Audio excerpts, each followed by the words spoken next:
Welcome to Pregnancy Help Podcast. This episode, we're talking about some of the common myths that you hear surrounding pregnancy centers. So we'll point to some great resources for you to have available.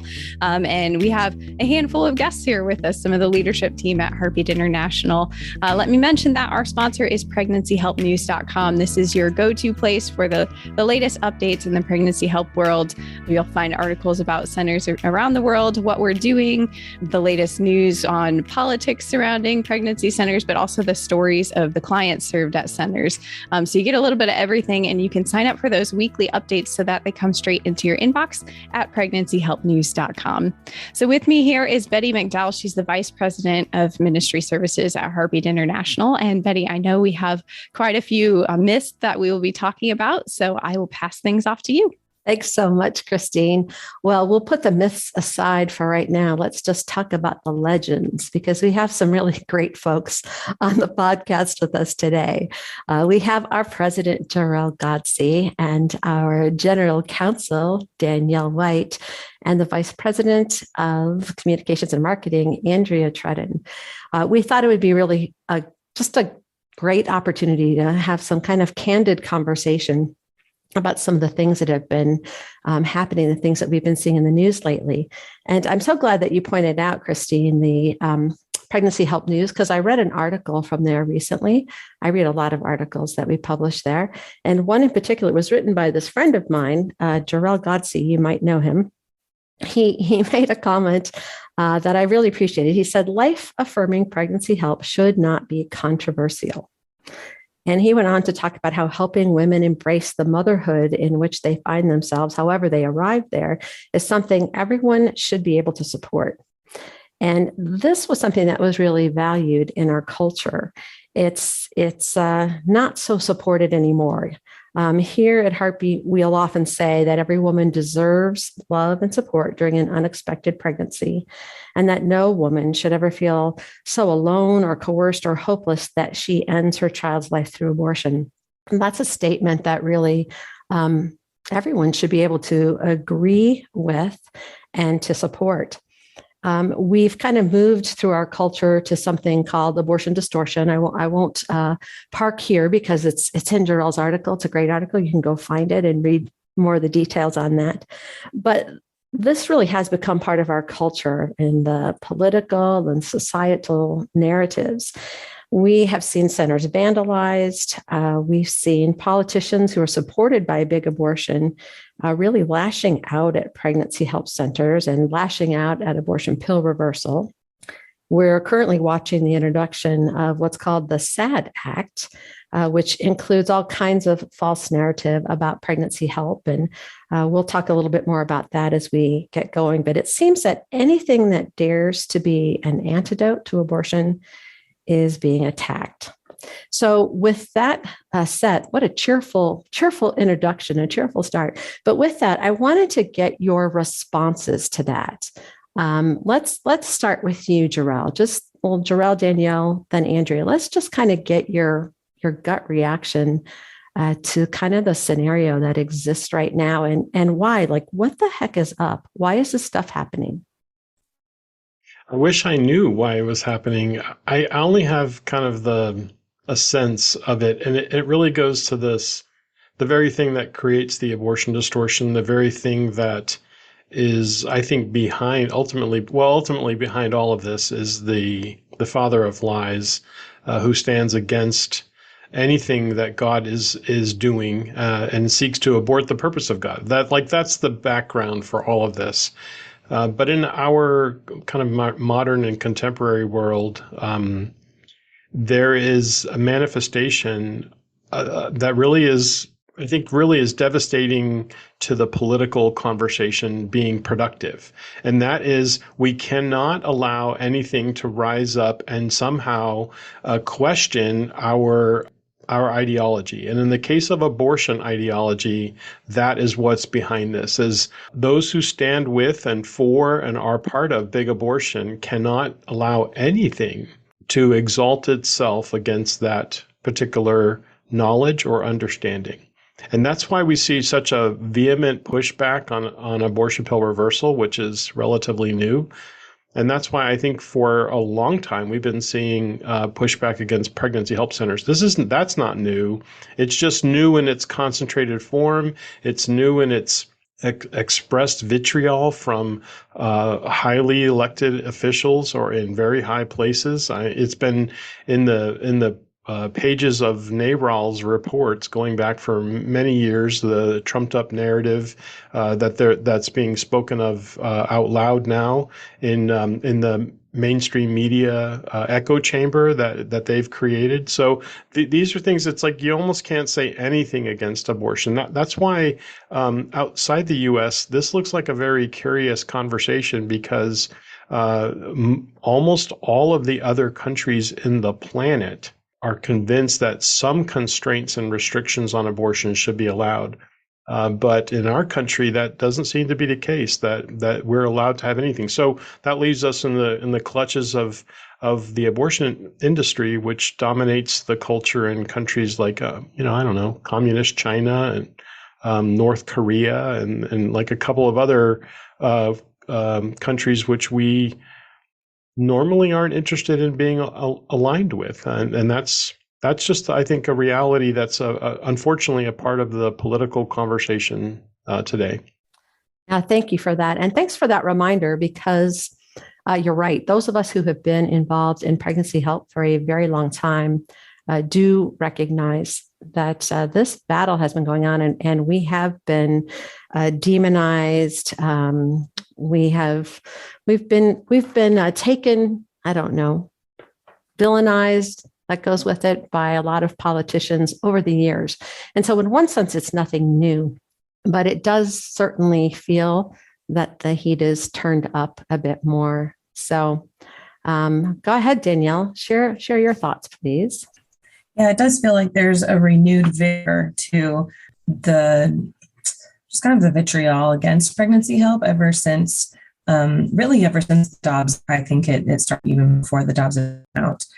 Dobbs does represent a sea change in our legal structure and in our legal understanding of abortion, giving that question back to the states, that the states are going to answer it a little bit differently. Be challenging for people in my generation who were born into a world where we couldn't restrict abortion before 20 weeks. And so I think it's shocking to people, even though it might not have really represented any change in the blue states. But I think the appropriately named for the other side, because they are sad. We started out, Betty, you mentioned that this was kind of a sad introduction. The reality is it follows a very, very happy and encouraging event in our nation's legal history, which is Dobbs. It was long time for the court to right its wrongs in the Roe decision. And so, some changes bring instability for a little while, or a sense of just, what's going to happen next. But I'm hopeful that this is going to present a lot of opportunities for pregnancy help to really step into the gap. Thanks for that, Danielle. That's our Danielle. She has like a nice positive piece to put on there to really highlight the opportunities that are before us. And Andrea, as you answer this question, maybe you can share a little bit more about this particular bill that we've now referenced just a couple of times. Of course. Yeah. And I was going to kind of bounce off of what Danielle said a little bit too, because we are fully immersed one generation deep now into Roe was the reality. So I think that a lot of that does come into play here. And then we know of many different statements and those comments against pregnancy centers that have been around for 30 years, I want to say, if not beyond that, that they've kind of been working on their messaging against pregnancy centers for quite a while. And that SAD Act that we've talked about a little bit, that is, it stands for the Stop Anti-Abortion Disinformation Act. And it was put in front of Congress in front of the Senate by several not so friendly to pregnancy center senators. Basically, if you are familiar with any of the claims over the years, we post them at Pregnancy Center Truth. That is a lie about a pregnancy center. You can pretty much find it in this act, where they are talking about how horrible pregnancy centers are for women, that how they couldn't possibly be bringing any good into communities, and basically just denying the effectiveness that pregnancy centers do provide for women and families and making them stronger. So I do encourage you looking at them, because it does get into the details of where they're really claiming things that are factually untrue or missing context, which is not uncommon in the media or in bills like this. But some of them attack the fact that pregnancy centers are in underserved communities, or that we target under-resourced neighborhoods and communities of color. Never mind the fact that pregnancy help organizations exist nationwide in both rural and urban locations. Never mind the fact that most, if not all, of the services are provided for free to anyone in pregnancy need. That's just one of the various claims. But I don't want to get too into the weeds on it, because it just gives them more time and more space in our brains about how many lies they are willing to state that are just patently wrong about pregnancy help organizations and the people who commit their time and donate their time, treasures, talent in order to serve communities. It goes against the narrative. And so the fact that the pregnancy center's good work is going against the narrative of these senators, and to put it bluntly, the abortion lobby that funds them, it just kind of puts it out there that this is a completely malicious bill that they are introducing simply to advance the abortion lobby. And that's point blank what it is. Again, it's the Stop Anti-Abortion Disinformation Act. If you want to look into the details more, I get a little bit feistier every paragraph I read, because I was going through highlighting key lies that are in it, and basically my entire document is yellow because it's just full of falsehoods that are so easily debunked. Look at what it says. Targeted with what? With pregnancy help. Like, even on the face of it, that's ridiculous. That to be concerned about that. Like, what are they concerned about? And this puts the lie to the abortion lobby, that they're not just about choice, they are all about abortion. And abortions, apparently, according to them, should happen every time that someone even thinks it might be a possibility. And that is, or might be something that they would maybe need. And that to me is just, in one sense, they're being exposed for their lie about that they foisted upon our culture about this is all about choice. It has long ago not been about choice. It's about the choice of abortion, which is, if you only have one choice, then it's not a choice. Now it's moving to be a demand. It's moving to be something that we can't necessarily allow, which is exactly where you started us, Betty, which is what anything that dares to be an antidote to abortion must be attacked.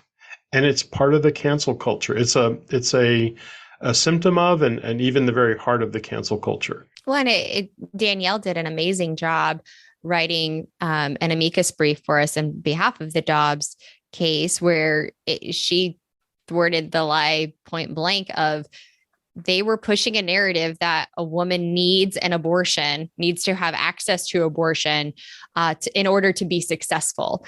And we got to actually share the stories of pregnancy centers and the moms who've been served by them, and how through the help of pregnancy centers in their community, they have been able to both be a mother and, have a career, live a successful life in spite of a moment of their life where they felt overwhelmed and confused. And abortion was a consideration, but through the encouragement of their pregnancy help organization, they were empowered to take it beyond and overcome that trial. So I like this idea. Pregnancy help is where women need help. So interestingly enough, when we talk about that particular claim, where do we find abortion providers. Where do we find the largest abortion provider in the nation? Where are they located? So in case you didn't know, folks, it's actually in African American communities. So of course we would be in those same locations. Largely urban communities. Yes. In fact, they've been Planned Parenthood in particular has been steadily eliminating its rural centers to focus their efforts on these large mega abortion sites. That are what is the one in Houston is 70,000 square feet, and this is which is a very much a symbol of targeting the minority communities who are predominantly within urban settings. I think it's interesting if you go back to the mission and vision of organizations and looking at Heartbeat, kind of the short, I'll give you the really short version of, a world where abortion is unwanted today and unthinkable for future generations.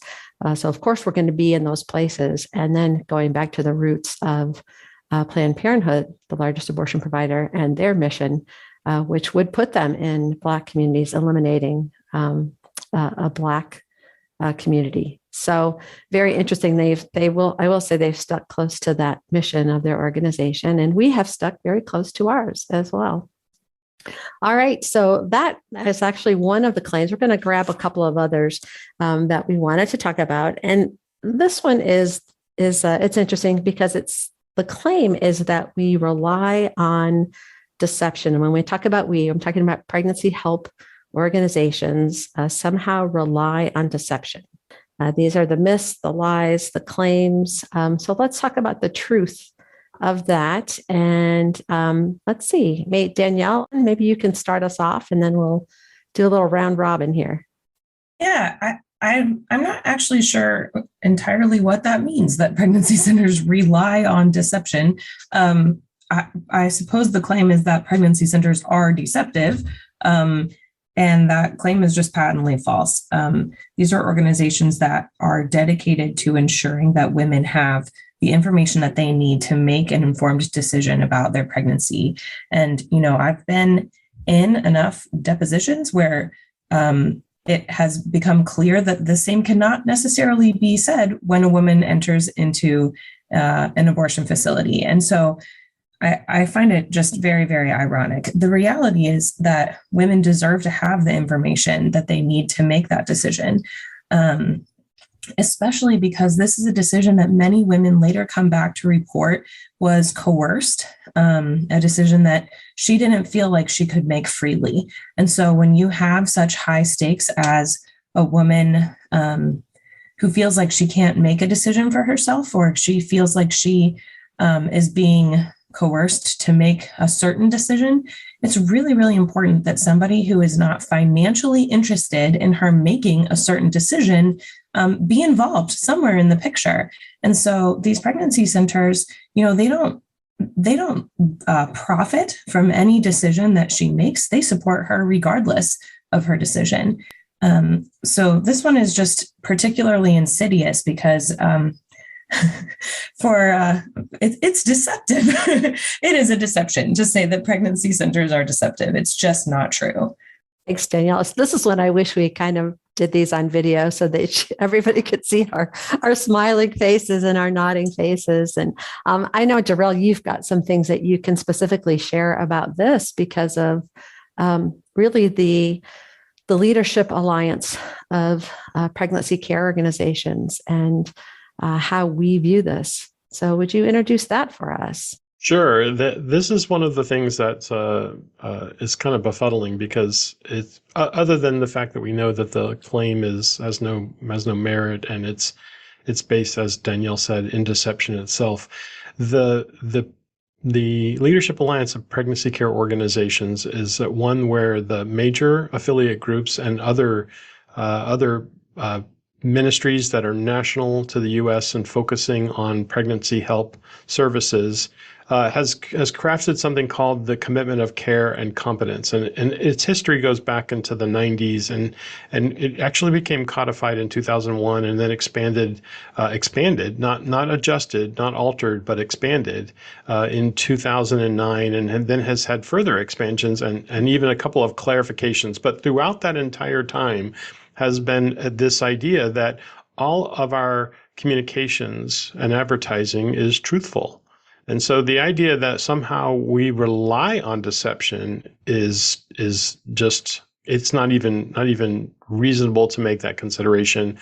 And that we keep an eye on such things. We make adjustments. Are there those who are making some kind of forays into some areas that we question? For sure, because advertising is changing. If we go back to the 90s, we were still relying on billboards and bus benches. And not that those aren't valuable vehicles. We actually, back in those days, used something which I'm not sure anyone today even knows that exists, something called yellow pages, right? And like, we don't even know what those are these days, because we've moved into the digital world where we're all learning, how that goes. And so these are things that we watch very carefully, and that we want to represent ourselves well. At the same time, we want to be able to reach those that are in these kind of decisions, and perhaps even rescue them from predatory practices of a profiteering group such as Planned Parenthood, or that was a lot of P's, by the way. I was impressed. I just want you to know, yeah. There's a lot of alliteration. Or big abortion as a whole. We forget easily sometimes that these are places that exist to raise their own standard. They are profit oriented. And as Danielle called out, that, look, this is something that she should have somewhere to have this conversation for those who don't profit from her decision. And that's exactly where we are. We want the best for her.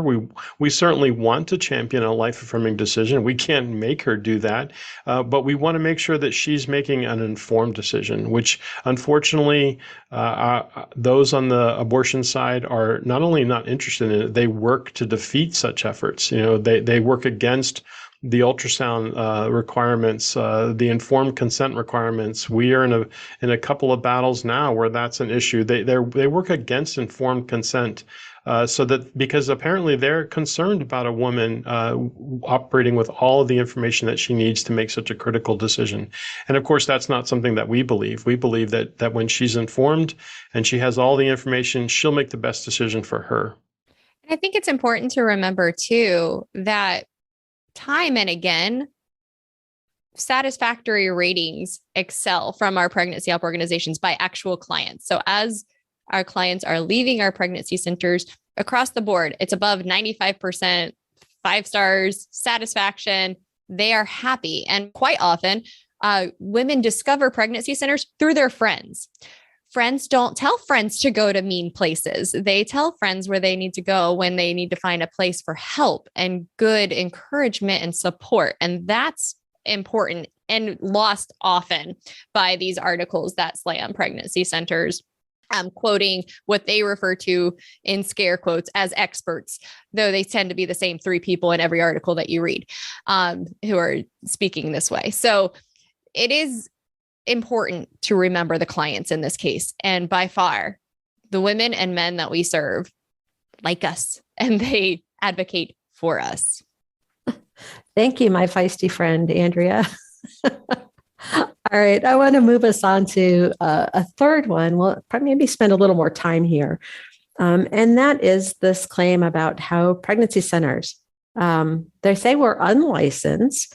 So we don't fall under medical board requirements, that we don't employ medical personnel. And this is a really interesting one, I think, for us to address. And so I'm kind of looking around to see who we should grab first. How about we go with you, Danielle?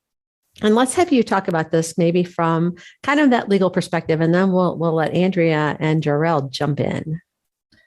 Well, this is another one that is a little bit of a head scratcher, because in a lot of states there isn't a licensure to be had for the types of services that pregnancy centers are offering. And so while it may be strictly true to say that they're unlicensed, it's self-deceptive, because even if they wanted to be licensed, the centers themselves, they couldn't be. There is no licensing regime for them to ask the government to give them a license to help women through an unexpected pregnancy. In those states where it is required for them to be licensed, they are. And then their medical professionals are very much licensed. And so it's a little bit of a sleight of hand to say, oh, these pregnancy centers aren't licensed. Yep, that's true. Where exactly should they be seeking a license for this type of information, this type of assistance to women? So it's another one that it's just very easy to say, and then takes a few more words to debunk, but not too many more. The reality is that there isn't a license for them to even seek. That's why it's easy to say our medical services comply with all applicable laws, same as any other medical clinic is required to apply, right? So this is where the abortion distortion comes back, is because our abortion providers over the last 35 years have been consistently pushing back on the exact regulation that is kind of being leveraged to make this claim. They have pushed back on reporting laws. They have pushed back on hospital privileges laws. They have pushed back at every turn that they can. They've only been able to find footing in certain friendly states, and they've had some of these kind of regulatory shifting approaches have been kind of responded to, as far as some life states push back on this. But this is the other half of this kind of distorted statement. Is not only is it not true of pregnancy centers, it's absolutely true of the abortion industry. This is so much behind this is kind of a sense of projection from the other side. They're constantly trying to project on the pregnancy centers what we actually know to be true of the abortion clinics. Good point. Good point, Jor-El. All right, Andrea, you wanna chime in on this? Yeah, I can go on for days about the projection because it's quite interesting and it's so infuriating, because at the same time where we have states purposely pushing for investigations of pregnancy centers, we also know that they are doing exactly what Jor-El said, where it's like, oh, there's been somebody has complained about an abortionist, and they're refusing to even investigate, or they're refusing to even look at laws that could possibly regulate any aspect of common sense regulations for facilities that do provide surgical medical procedures. So it is very infuriating. And I know in our own home state of Ohio, city ordinances are being pushed, and they are literally allowing pro-choice organizations and giving them money to investigate pregnancy centers. And that it boggles my mind. And the fact that the bias is not just seen, it's promoted, is very sad, because to claim that you're doing something for women and then just flat out dismiss the harm that is happening to these women.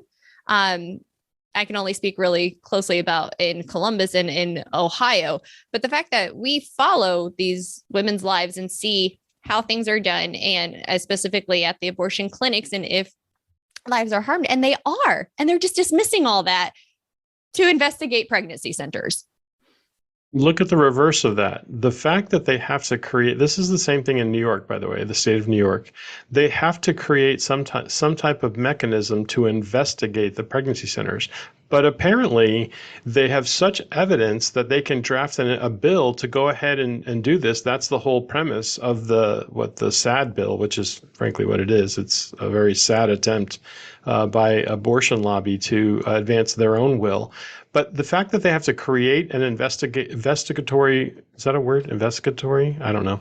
An investigative environment, then that proves that they don't really have what it takes, or they don't have the evidence even to support their own claims. That's why they have to kind of empower their government friends to leverage government tools and taxpayer funding to go after grassroots community efforts that are pregnancy centers. Like this is there's a level to this that is exceptionally, frankly, offensive to any well-meaning taxpayer. You know, if people really understood what was going on behind these actions and activities and how they are all about leveraging political power, I think they would be appalled. But unfortunately, the mainstream media has no interest in kind of calling this out or even doing the basic legwork that journalists are used to do. I realize those are in short supply these days. Certainly, they aren't to be found on any of the major networks.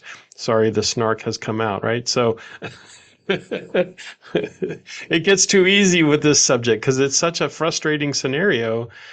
Frustrating because what we really want is we want to be able to go at this on a level playing field. We simply want people to recognize the fact that what's happening at pregnancy centers is good, and it's good for everyone involved. We don't have women dying in pregnancy centers like that happens in abortion clinics. We don't have babies that are losing their lives through the efforts of pregnancy help, like happens all the time with abortion. That's the actual expectation of an abortion, is that a baby dies.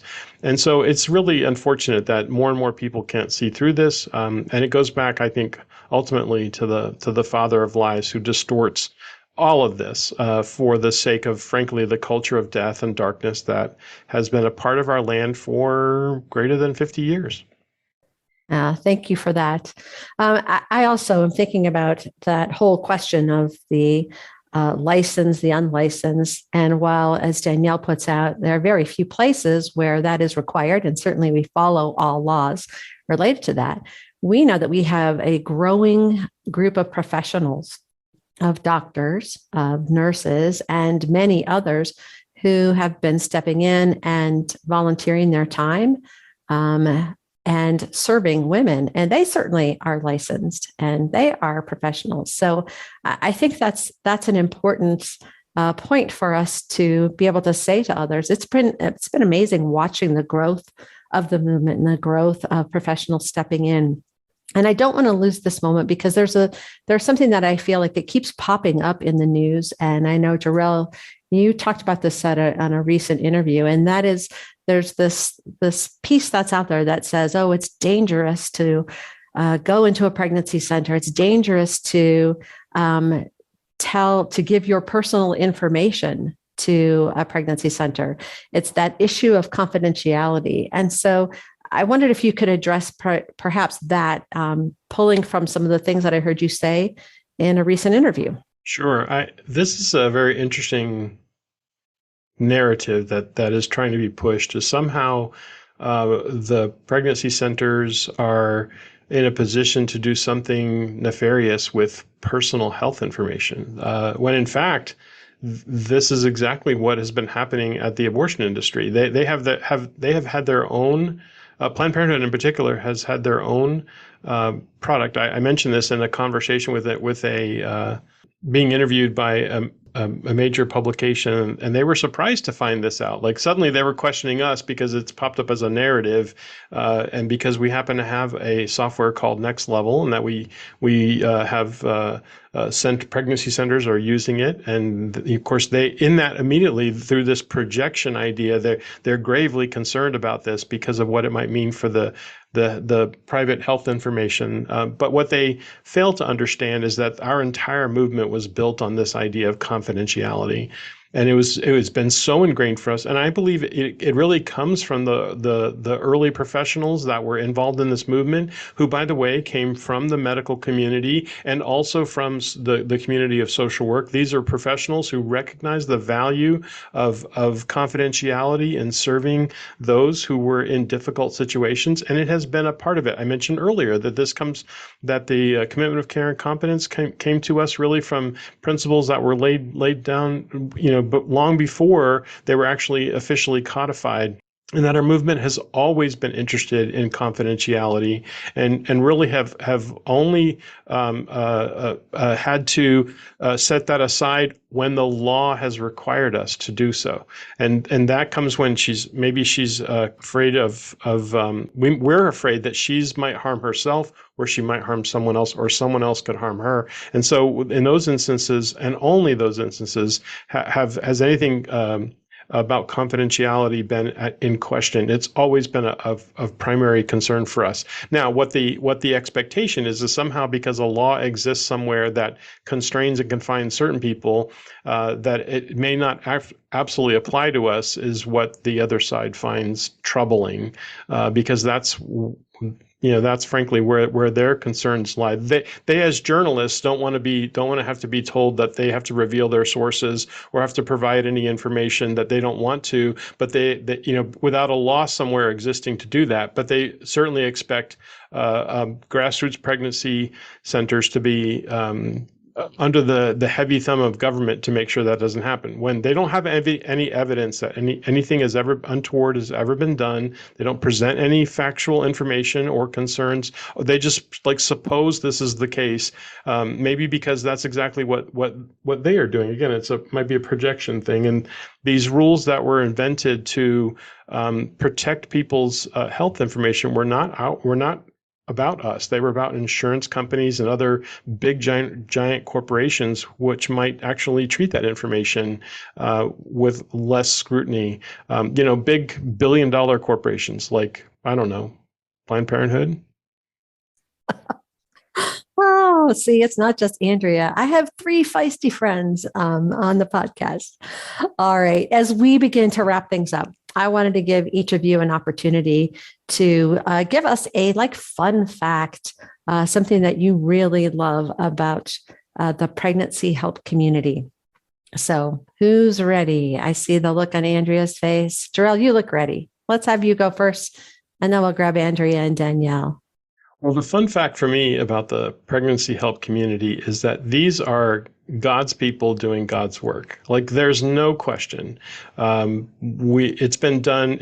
Actually, pregnancy help has been around for a long time. Take it all the way back to the Hebrew midwives that we find in Scripture, and then we of course see a sense of it happening around the time of the Christ child being born. We see pregnancy help occurring, and then we see it throughout the ages. And we're only the most recent iteration of that, and in a much more of a direct confrontational mentality. Although, frankly, we have Herod going and slaughtering the innocents is certainly same time of Christ that was happening. But here we are in our modern times facing into something. And what we have are committed people who are stepping out for some who, for those that will maybe never this side of heaven know exactly how their impact was made. And so that to me is what the kind of hidden gem that I'm always mindful of. That was great. All right, Andrea, you're up. I love how many people I've interacted with over 20 years who were called to this movement through something in their own personal life. So it's the fact that from personal experience, either directly with abortion or through family members, the passion is completely ignited inside of them to simply help women.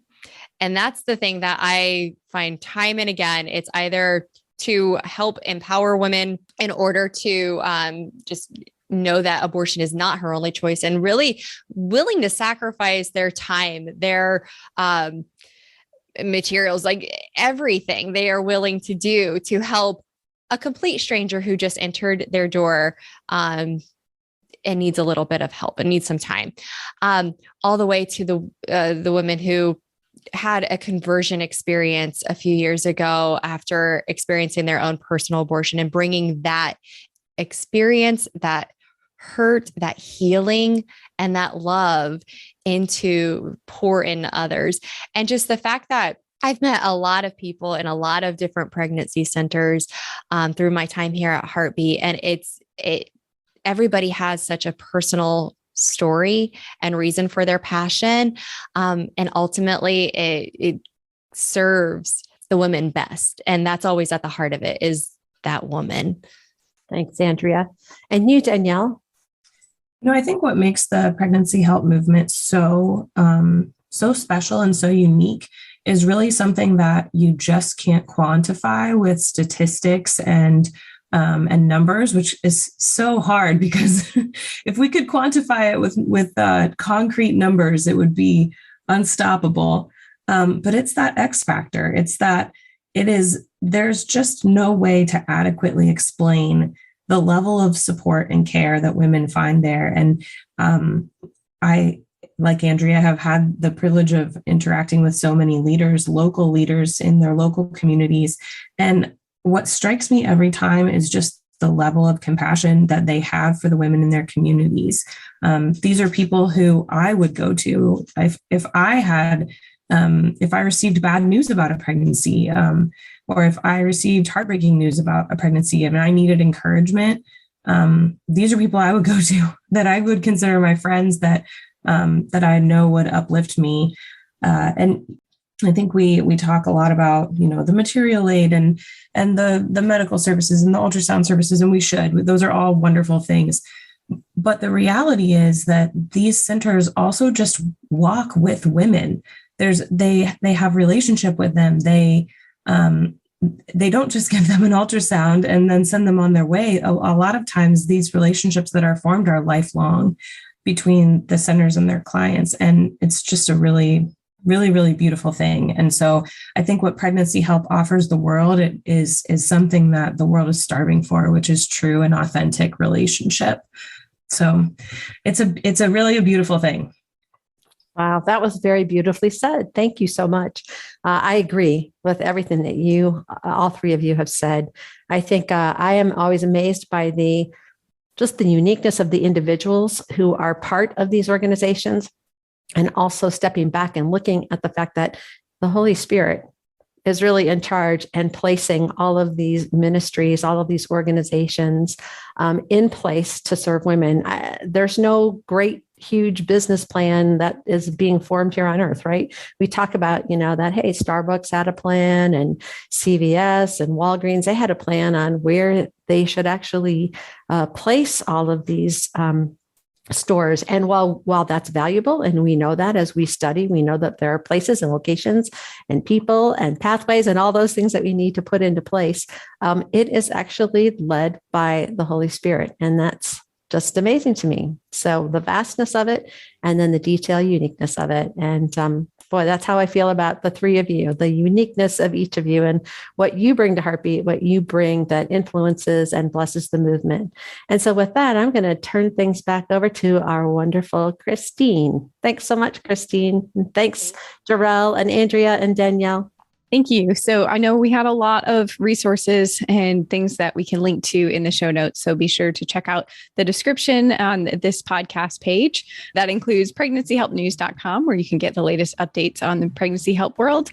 Also, pregnancycentertruth.com. That's another great resource that you can use, easy to share with others. And it covers even some of the topics that we couldn't cover in this episode because I told Betty to stop after 45 minutes or so, but we could keep going on. So if you're interested in more content, we actually did an episode not too long ago on abortion myths. So if you're interested in getting more into some of the medical aspects of the pro-life movement and some of the common abortion myths that we've been hearing recently, check that one out. I'll also post a link to that one as well. So with that, make sure you're subscribed so you don't miss an episode. And thanks for listening to this episode of the Pregnancy Help Podcast.